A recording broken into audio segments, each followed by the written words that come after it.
I really didn't know. Yeah, they were selected for different characteristics from the same plant, and now there are multiple varieties of each. Wow, is that what you have here, Jen? Yeah, this is kale, and we've been growing it on our patio this season. We planted these seeds indoors around mid-March, but you can also start with transplants outside around mid-April. Collards and kale are great because you can actually get two crops out of them. They're like lettuce, they're cool season crops, so they like the cooler spring. And then in the fall, you can plant them again as the summer heat kind of dies down. But for those, you can kind of start those around June or July for the fall crop. They're also great because they don't need a lot of space. About 18 to 36 inches between each plant is sufficient. Or you can use these 1 to 3 gallon containers like we have them here. We brought these out to the patio when the temperatures were starting to get warm, but still cool enough for kale to grow and the way they like it. But we wanted to make sure that the nighttime temperatures weren't getting below freezing.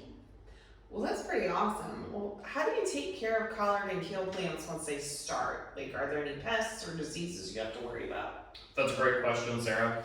The best plan is to keep the area around the plants weed-free, and this helps in cutting down the pests and diseases altogether. A healthy plant will also have a greater ability to fight off the pests and diseases, so maintaining about 15 cups of water each week with a liquid fertilizer about 4 weeks after the growing begins of the plant will help in that. Flea beetles are sometimes a concern. They're about the size of a sesame seed. And also watch out for cabbage loopers. They're about 1-inch green worms, and a fabric row crop cover will help in keeping those insects and rabbits away from your kale and other greens. Well, that sounds like something I can manage. I can't wait to harvest and taste this kale. When will it be ready, and how do I harvest it? Well, kale and collards are usually ready to harvest around 35 days after planting them outside.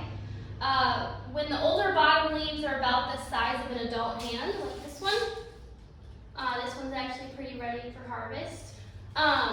You grasp the leaf stem, this part here, and you bend it gently towards the ground and it will kind of snap off. And then you store your leaves in a sealed bag in your fridge and wash them before eating and enjoying. Thanks for coming, Sarah, and joining us today. Yeah. I'm Jen. And I'm Larry. And we love teaching people how to grow their own food. Thanks for watching, and happy growing.